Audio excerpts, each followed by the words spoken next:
శ్రీమతి మాలతీ చందూర్ గారు పాశ్చాత్య నవలా పరిచయం 9వ భాగం 28/5/24 రెబెకా. కొందరు రచయితలకి తాము రచించిన ఒక పుస్తకంతో అసమానమైన కీర్తిగా డబ్బు కూడా వస్తుంది. అసలు ఆ ఒక్క పుస్తకంతో ఇక జీవితానికి సంబంధించిన ఆర్థిక పరిస్థితి గురించి ఆలోచించే అవసరం, ఆ పుస్తకం బయటపడటంతో వాళ్ళ డబ్బుకి తడుముకోవాల్సిన అవసరమే కాదు. డబ్బుతో పాటు పెద్ద రచయిత అనే పేరు కూడా వచ్చేస్తుంది. 7-8 ఏళ్ల క్రితం ఇంగ్లీషు తెలిసిన ప్రతి వాడి చేతిలో డల్ కార్నీ రాసిన have to win friends and influence people how to win friends and influence people అనే పుస్తకం కనబడి, అసలు ఆ పుస్తకం మీద దాన్ని చదివే వాళ్ళ మీద కూడా ఎన్నో కథలు వచ్చాయి. ఈ పుస్తకం అమ్మినన్ని ప్రతులు మరీ పుస్తకం అమ్మవు. ఒక్క పుస్తకంతోనే ఆ రచయిత లక్షాధికారయ్యారు. అలాగే ఒక్కొక్క నవలతో అధిక కీర్తినే కాక ధనాన్ని కూడా ఆర్జించిన రచయితలు.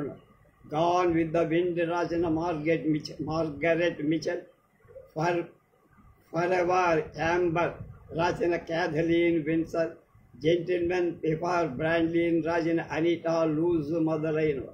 గాన్ విత్ ది విండ్తో మార్గరెట్ అత్యధిక ఖ్యాతినే కాక చాలా ధనవంతురాలు కూడా. ఈ పుస్తకం ఎన్నోసార్లు తిరిగి ప్రచురించి, అదే మాదిరి అప్పటిదాకా చేతిలో కానీ లేక బాధపడు అనిటా జెంటిల్మెన్ ప్రిఫర్ బ్రాండ్లీస్ అనే నవల రచనతో గొప్ప రచయిత్రే కాక ధనవంతురాలు కూడా అయ్యింది. ఈ ముగ్గురు రచయితల నవలన్నీ పిక్చర్లుగా వచ్చాయి. ముఖ్యంగా గాన్ విత్ ద విండ్ నవలను 3 ఏళ్ల పాటు ప్లాన్ చేసి ప్రత్యేకం 4 గంటల పట్టే సినిమా ప్రపంచ రంగుల్లో తీసి, మార్గరెట్ క్యాథలిన్ అనిటా మాదిరిగా ఒక్క నవలతో పాఠకుల్ని వెర్రెత్తించి విభ్రాంతుల్ని చేసింది డాఫ్నా డి మారియర్. ఆమె రాసిన రెబెకా నవలను ఇంకా తిరిగి ప్రచురిస్తూనే ఉన్నారు. ఇంకా మనుషులు వెర్రిగా చదువుతూనే ఉన్నారు. ఈ పుస్తకం ఇప్పటికి 70 సార్లు ప్రింట్ అయింది. డాఫ్నా డి మారియర్ జీవితం గురించి నాకు తెలియదు పెద్దగా. మ్యారియన్ మొదటి ప్రపంచ యుద్ధం తరువాత రచనా రంగంలోకి దూకిన వాళ్లలో ఒక. ఈమె మైకజిన్, రాబెల్, రెండీ మాంట్రిగ్రీ, hungry hill, parasite, September tide, Mary Anne అని మొదలుగా గ్రంథాలు రాసి, కానీ ఇవేవి రెబెకా అంతగా పాఠకుల్ని ఆకర్షించి. డాఫ్నా డి మారియర్ పేరు చెప్పగానే రెబెకా గుర్తుకొస్తుంది. రెబెకాని సినిమాగా కాకు తీశారు. పుస్తకం చదివి సినిమాకి వెళ్తే చాలా బాగా ఆనందించగలరు. రెబెకా పాకెట్ బుక్స్లో కూడా. ఆధునిక నవల్లోని హీరోయిన్స్లో రెబెకా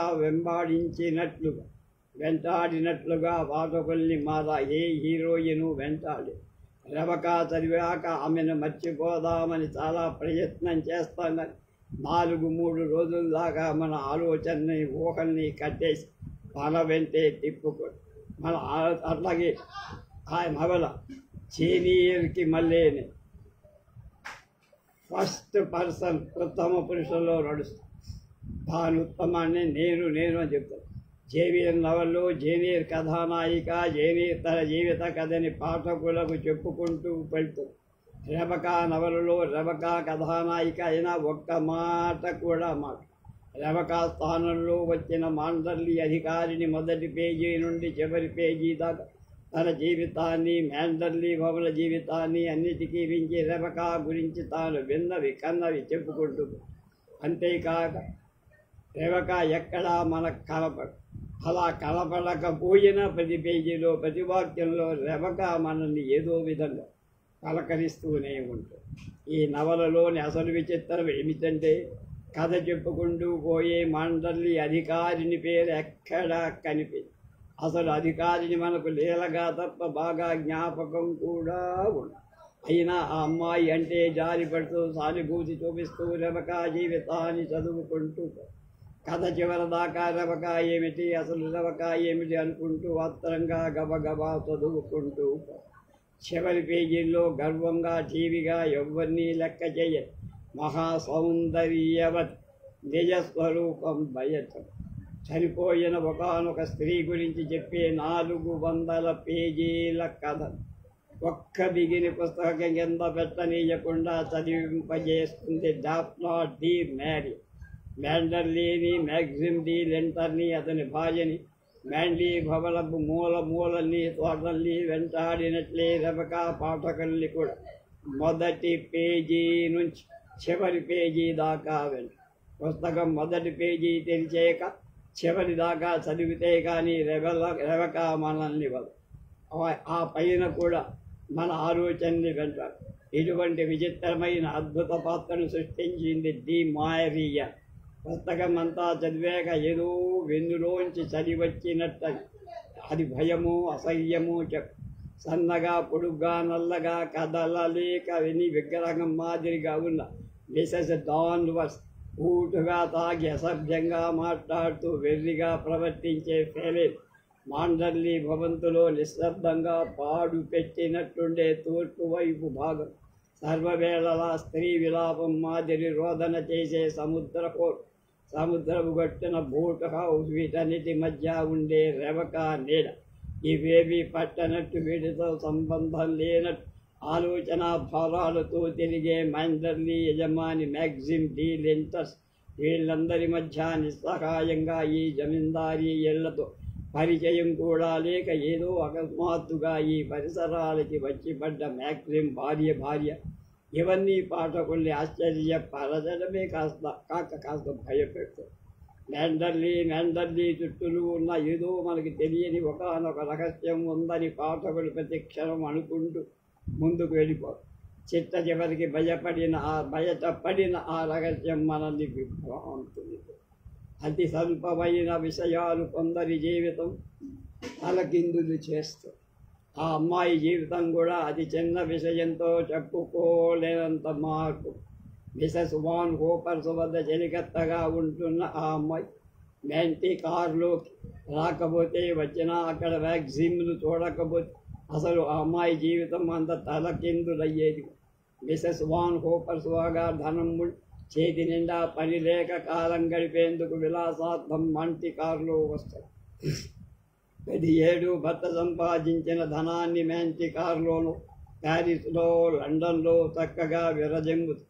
తనకంటే ధనవంతుల్ని, పేరు ప్రఖ్యాతులున్నవాన్ని పూసుకు తిరిగే వాళ్ళు వ్యాన్ హోపర్స్ స్వభావానికి ఆత్మ దగ్గర పనిచేసే చెలికెత్త స్వభావం సహస్రాంతం తేడా. ఈ అమ్మాయికి ఆడంబరాలు, శుష్కప్రియాలు వ్యాన్ హోపర్స్ లాంటి డాంబికులు అంటే గెట్. కానీ మిసెస్ వ్యాన్ హోపర్స్ వద్ద జీతానికి ఉంది. అందుకని ఆమెతో పాటు ఊరూరా తిరగక తప్ప. మ్యాంటీ కారులో హోటల్లో కూర్చున్నప్పుడు ఒకనొక మధ్యాహ్నం వేళ ఆ హోటల్లోకి వస్తున్న మ్యాక్సిజన్ ని చాలా పరిచయస్తురాలి మాదిరి పలకరిస్తుంది వ్యాన్ హోపర్. మ్యాగ్జిమ్ డివెండర్ మాండర్లీ జమీన్ ఈ మధ్యనే, అంటే అప్పటికి 2-3 నెలల క్రితం ఆయన భార్య రెబకా సముద్రంలో పడి చనిపోయి. ఆమె సాగుతో అతని లోకం శూన్యమైపోయి. మంచి తెలివి కలిగిన అందం, అన్నిటికీ మించిన స్నేహ స్వభావం, దయార్థ హృదయం అన్నీ కలిగిన రెబక చనిపోవటంతో జమీందారు పిచ్చాడై ఊరూరా తిరుగుతూ ఆ జమీందారునే మిసెస్ వాన్ హోపర్ హోటల్లో చూసి పరిచయం ఉన్నట్టు పలక. అతను చాలా ముభావంగా ఉంటాడు. మిసెస్ వాన్ హోపర్స్ అతని మీద ప్రశ్నల వర్షం కురిపిస్తుంది. అతను తూచి జవాబు చెబుతూ మధ్య వాన్ హోపర్స్ పక్కన నిశ్శబ్దంగా కూర్చున్న అమ్మాయిని పలకరు. మిసెస్ వాన్ హోపర్స్ జ్వరం రావడంతో అమ్మాయికి మ్యాగ్జిజంకి పరిచయం అవ్వటం సంభవించింది. ప్రాణం కంటే మిందగా ప్రేమించిన భార్య మరణంతో జమీందారు ఆత్మశాంతిని కోల్పోయి భార్యా వియోగంలో ఉన్న అతనికి ఆ అమ్మాయి స్నేహం కొంత శాంతి కలిగిస్తుంది. తన యజమానురాలు జ్వరంతో పడుకుంటే సాయంత్రాల్లో ఏ పని లేకపోవటం, అదిగాక జమీందారు తన రమ్మనమని కోరడం, అతనితో ఊరి బయట కాళ్ళు షికారు. ఆ సమయాల్లో అతను ఎన్నో విషయాలు మాట్లాడేవాడు. మాండర్లీ భవంతి, ఆ భవంతి చుట్టూ ఉన్న రమ్యమైన తోటలోని పక్షులు, ఇదంతా ఎంతో ఉత్సాహంగా చెప్పేవాడు. కానీ చనిపోయిన భార్య గురించి ఒక్క మాట కూడా ఎత్తేవాడు. ఆమె గురించి తెలుసుకోవాలని, అడగాలని 20 ఏళ్ళైనా నిండని ఆ బాలిక మనసు ఆరాటం. కానీ కొందరికి ప్రియాతి ప్రియమైన వారి బహిరంగ మాట్లాడటం ఇష్టం. అతను అలాంటి వాడేమో అని అనుమానపడి సందేహించింది. తల్లి తండ్రి లేక బట్టగోడికి మిసెస్ వాన్ హోపర్స్ దగ్గర పనిచేస్తున్న ఆమె జీవితంలో జమీందారు మ్యాగ్జిమ్ తన స్నేహంతో అమృత బిందువులు కురిగి వ్యాన్ హోపర్స్ జ్వరం నయమై ఆమె న్యూయార్క్కి వెళ్ళటానికి సిద్ధమైంది. ఆమె వెంట ఈ అమ్మాయి కూడా వెళ్ళారు. మర్నాడు ఉదయం ప్రయాణం. రాత్రంతా తొలి యవ్వనపు వేదనతో ఆ అమ్మాయి దిండు తడిసిపోయి. జమీందారు కనబడ్డు అతన్ని విడిచి తాను ఎలా వెళ్ళగలదు? అతని వియోగాన్ని తను సహించగలదా? ఎలాగన్నా ఆఖరిసారి అతను కలుసుకొని సెలవు తీసుకోవాలనుకుంటూ ప్రయాణం మరో గంట ఉందరంగా హోటల్లోకి తన రూమ్ వెతుక్కుంటూ తలుపుతో లక్ష్మీపుత్రుడైన జమీందార్ తలుపు తీసి లోపల వెండి బ్రషులు, ఖరీదైన బట్టలు, పుస్తకాలు. ఆ అమ్మాయి అతని భార్య రెబకా ఫోటో కవి. కానీ అక్కడ ఆ ఫోటో లేదు. ఆ అమ్మాయి ఆ పూట వెళ్ళిపోతుందని విన్న జమీందారు అమాంతం నిల్చున్న పడని ఆ అమ్మాయిని పెళ్ళాడమని నెత్తిన పెరుగుపడ్డ ఆ అమ్మాయి అంత ఆశ్చర్యపడేది కాదు. ధనవంతుడు, రూపవంతుడు, చదువుకున్నవాడు అయిన ఈ జమీందారు తనలాంటి అతి సామాన్యమైన చదువు లేని, తాపం లేని మామూలు పిల్లని పెళ్ళాటమా నమ్మలేకపోతుంది. కానీ జమీందారు ఆమెను వెంట పెట్టుకుని మిసెస్ వాన్ హోపర్ దగ్గరికి తీసి తామిద్దరం పెళ్ళాడబోతున్నట్టు ఆమె ఒక్కతే న్యూయార్క్ వెళ్లాల్సి వస్తుందని చెప్పు. మిసెస్ వాన్ హోపర్ ఆలోచనగా అమ్మాయి వంక చూసి, నిన్ను ఎందుకు చేసుకుంటాడో తెలుసా? నీ మీద ప్రేమ కాదు, ఆ మొదటి భార్యమను మర్చిపోయింది. ఆ జమీందారిలో ఒంటరిగా ఉండలేక పెళ్ళామని అడుగుతున్నా. అంతేగాని తనకు మించిన ఆశలు పెట్టుకో అంటూ హెచ్చరిస్తుంది. మిసెస్ వాన్ హోపర్ మాటలు అమ్మాయి చెవుల్లో ఎప్పుడూ గింగురు అంటూనే ఉంది. అతను తను ప్రేమించి పెళ్ళాడలేదు. మొదటి భార్యను, అందమైన తెలివైన రెబకాను మర్చిపోయేందుకు వెళ్ళాడు. కానీ మర్చిపోవడం సాధ్యమా? ఏ హడావిడి లేకుండా మాంటీ కార్లలో రిజిస్టర్ వివాహం చేసి 2 నెలల పాటు ఊళ్ళన్నీ తిరిగి మే మాసంలో మాండర్లీ చేరుకుంటారు జమీందారు. పెద్ద చదువు కానీ, గొప్ప అందం కానీ, జమీందారుకు హోదా కానీ తగినట్లు ప్రపంచించే చాకచక్యంగా ఆ అమ్మాయి మాండర్లీకి జీవితం. అందులో మనుషుల్ని చూస్తుంటే మనస్సులో ఏదో పిరికితం. పెద్ద 2 అంతస్తుల భవంతి చుట్టూ అందమైన తోటలో రకరకాల పుష్పజాతులు, ఇంటి నిండా నౌకర్లు. జమీందారు వివాహం చేసి తెచ్చుకున్న కొత్త భార్యని చూడాలని చుట్టుపక్కల వాళ్లకు కుతూహలం. ఇవన్నీ ఆ అమ్మాయిని గుక్కెరి బిక్కెరి చేస్తాయి. మాండర్లీ భవంతిలోని మేడ మీద ఒకవైపు భాగం నుంచి చూస్తే సముద్రం అతి దగ్గరగా కనబడుతుంది. రెండవ వైపు భాగానికి ఆనుకొని గులాబీ తోట. సముద్రం కనబడే పెద్ద భాగంలో మొదటి భార్య అయిన రెబకా ఉంది.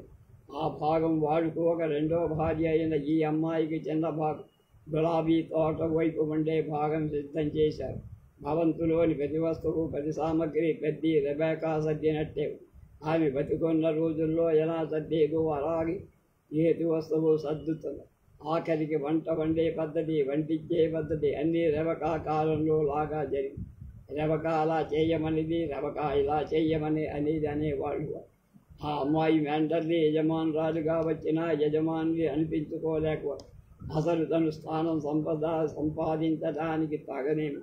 తాను తగదన్నట్టుగా ఇంట్లో సేవకులు, చుట్టుపట్టవాళ్ళు, ముఖ్యంగా మిసెస్ డాన్వర్స్ మాటలతో, చేష్టలతో వ్యక్తం చేస్తారు.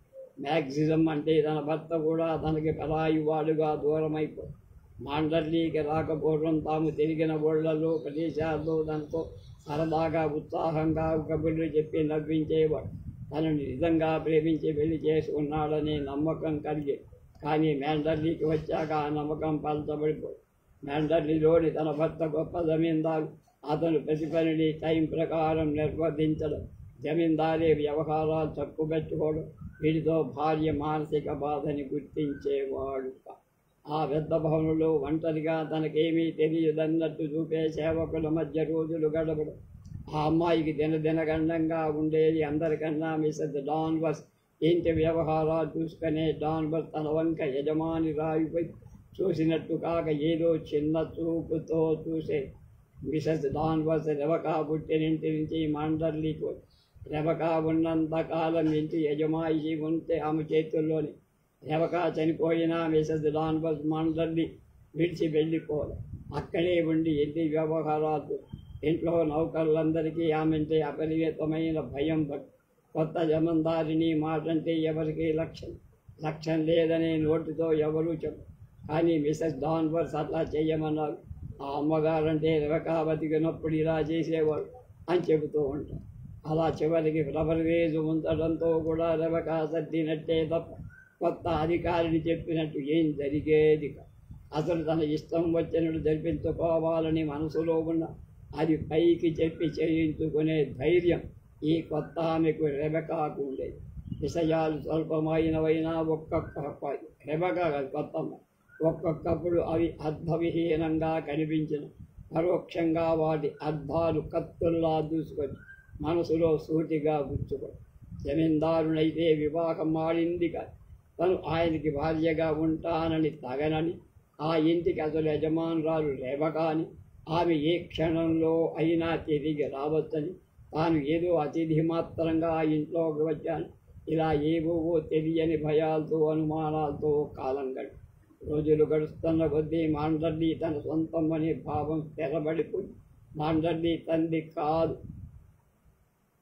చనిపోయిన రెబెకాది అనే భావం నాటుకుపోవడం మొదలు. అటువంటి మానసిక భయాలు మనసులో పేరు.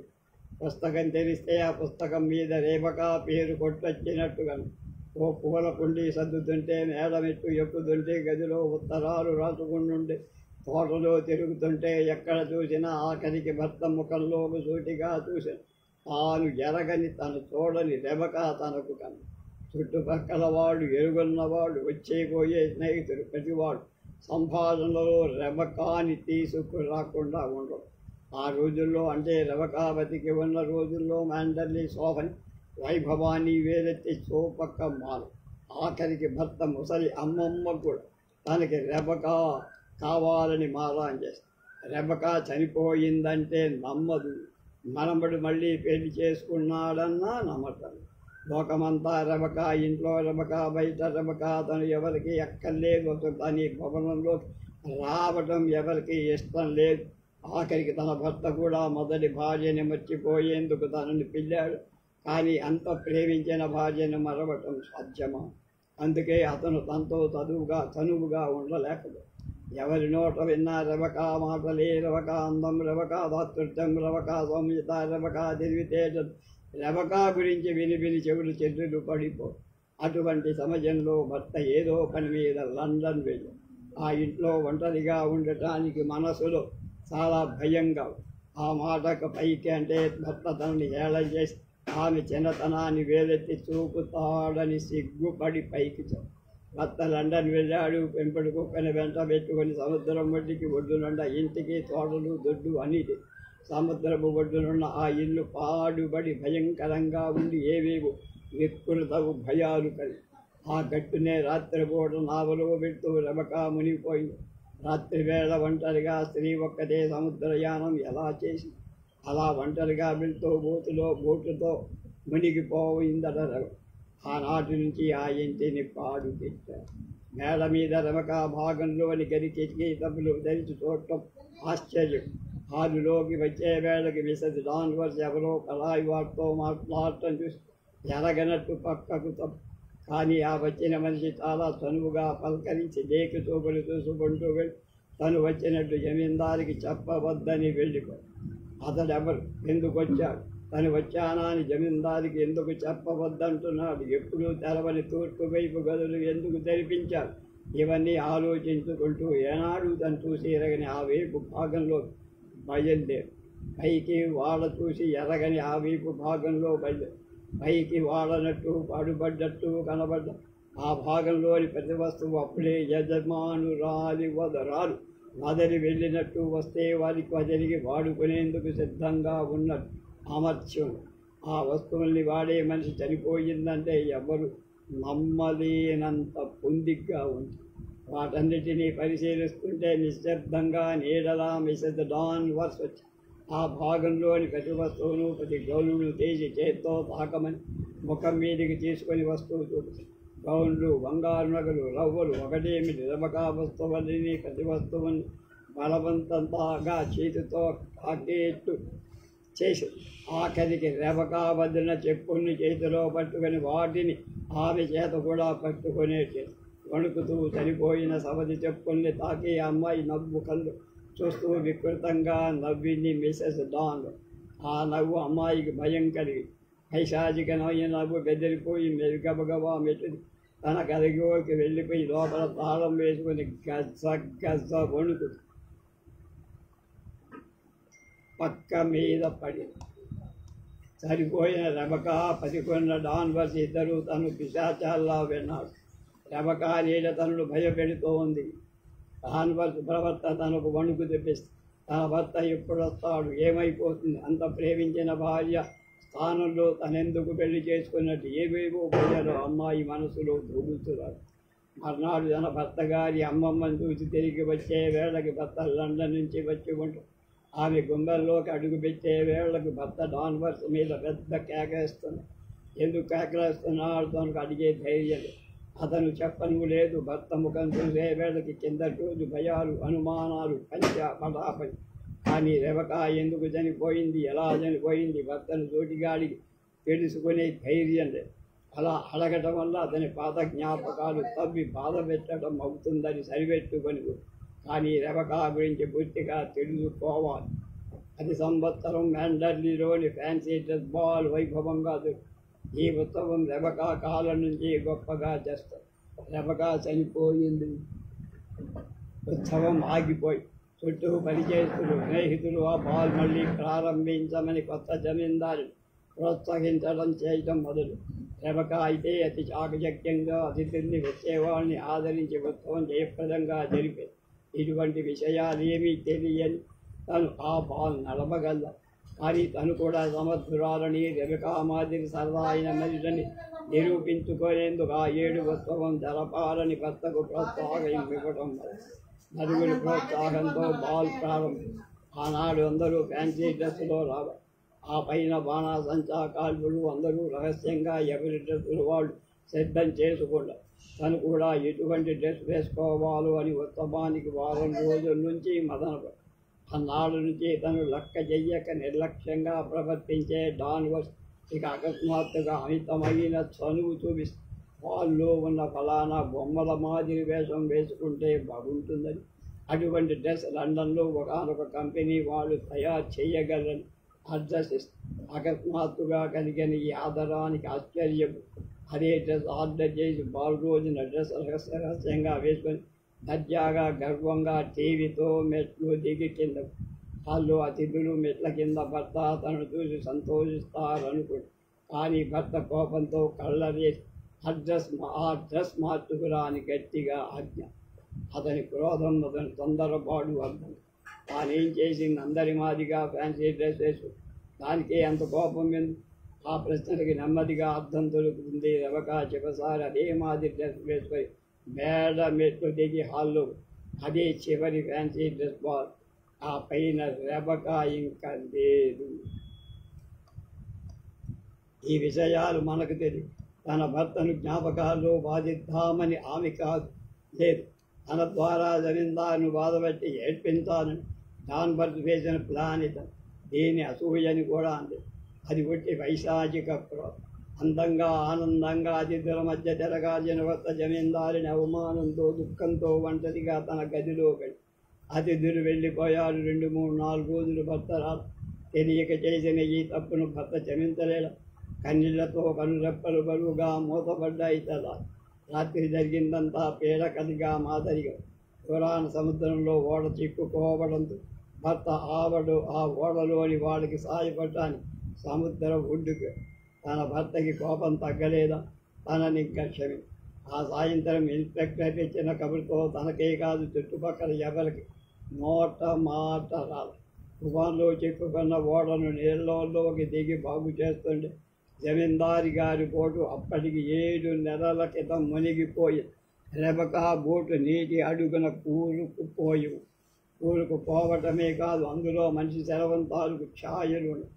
ఆ విషయం జమీందారికి తెలియజేద్దామని 7 నెలల క్రితం సముద్రంలో ప్రమాదవశాత్తు కొట్టుకుపోయిన రెబకా శవం 40 మైళ్ళ దూరాన 4 రోజుల అనంతరం తేలింది. భర్త శవాన్ని గుర్తుపట్టి అంత్యక్రియలు జరిపాడు. అటువంటిది బోటు కూరుకుపోవడం, బోటులో శవం దానికి చిహ్నాలుంటాం, మనసులో ఏదో సంకటం. ఆ బోటులో రెవక ఒక్కతే లేదా, వెంట ఎవరున్నారు? ఏవేవో తలా తోకాలేని ప్రశ్నలు గిర్రున తిరుగు. సహస్ర సముద్ర ఒడ్డు నుండి వచ్చాడు. ఇన్స్పెక్టర్ ఇచ్చిన కబురు అతనికని. ఆమె వస్తుంది సాయంగా బాధతో ఉన్న పసిపావు మాదిరి ఒక్కసారి చూసి అయిపోయింది.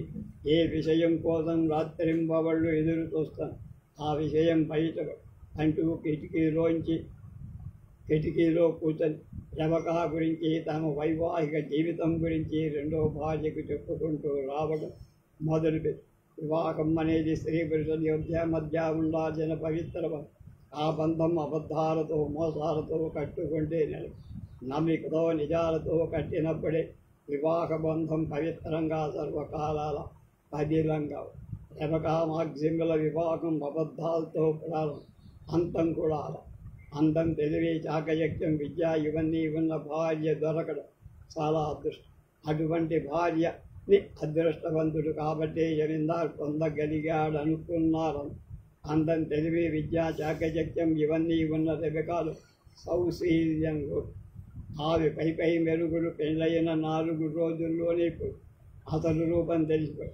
పెళ్ళయిన 4వ రోజున తన భర్త సమక్షంలో నదులు బెదురు లేకుండా తన గడిచిన ప్రేమికుల్ని గురించి రెబక చెబుతుంటే మ్యాగ్జిమ్ మాట రాలా. అందం, తెలివి, చాకచక్యం ఉన్న స్త్రీని కాదు తాను పెళ్ళ నరరూప రాక్ష. ఈ భార్యనేం చేయాలి? కానీ ఇటువంటి భార్యను వివాహమాడానని లోకానికి ఎలా చెప్పగలరు? చెప్పినా లోకం నమ్ముతుందా? నమ్మినా నలుగురు తన పెళ్లి గురించి నిజంగా అనుకుంటే భరించగలరు. ఎలా ఇటువంటి భార్యతో జీవితం గడవదు?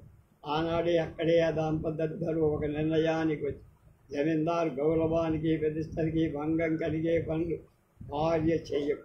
జమీందారు భార్య స్వతంత్రానికి అడ్డు.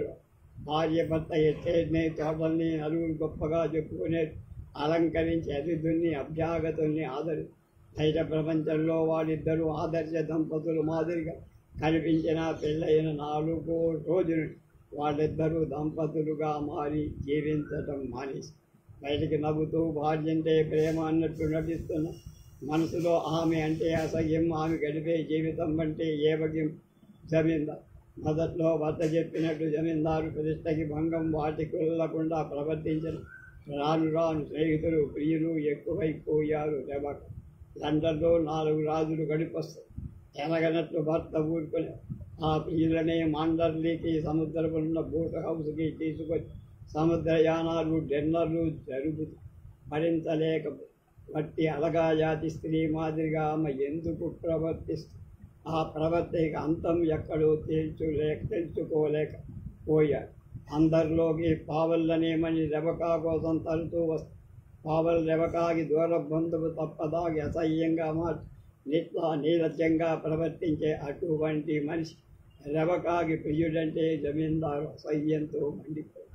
ఆమె ఎన్ని ఆటలు ఆడినా లండన్లో తప్ప అవి మాండల్లి ప్రాంగణంలో పనికి రావని చాలాసార్లు లాభం లేక రెబక ఒక లండన్లో కాదు మాండల్లి ఎస్టేట్ విదంతుతో భర్త భావమర్రితో చాలా నీచంగా ప్రవర్తించటం వల్ల నోరు మెదపకుండా ఆమె ప్రవర్తించని భరించడం చేత కాకుండా పైకి నవ్వుతూ అందరితో అందంగా దయగా మాట్లాడేదే మనుషుల్ని వాడి వెనక వెక్కరించడం, హేళన చెయ్యడం, తొడకగా చూడటం ఇవన్నీ భర్త భరించలేకుండా నెలలు ఏళ్ళు గడిచాయి. తమ అబద్ధాల జీవితం లోకం దృష్టిలో ఆదర్శమైంది, అన్యోన్యమైంది. ఈ అబద్ధాల కట్టడం ఎంతకాలం రాత్రి గాలి వాణి తుఫాన్. రెబక లండన్ వెళ్ళి జమీందారు ఇంటికి వచ్చి వేళకి రాత్రి డాన్వర్స్ పక్క ఊరి హాల్లో చూస్తే రెబక రెయిన్ కోట్. ఆమె వీధించి లండన్ నుంచి వచ్చి సముద్రపు ఒడ్డున బోట్ హౌస్. ఆ హౌస్లో ఇంత రాత్రి ఏం చేస్తారు? వీళ్ళతో ఆడి తాగి తందనాలు తొక్కుతుందా తుపాకీ సరి చేసుకొని తుఫాన్లో జమీందారు సముద్ర ఒడ్డున ఇంట్లోకి వెళ్ళి ఇంట్లో రెబక ఒక్కతే ఏదో ఆలోచనతో సిగరెట్ తాగు.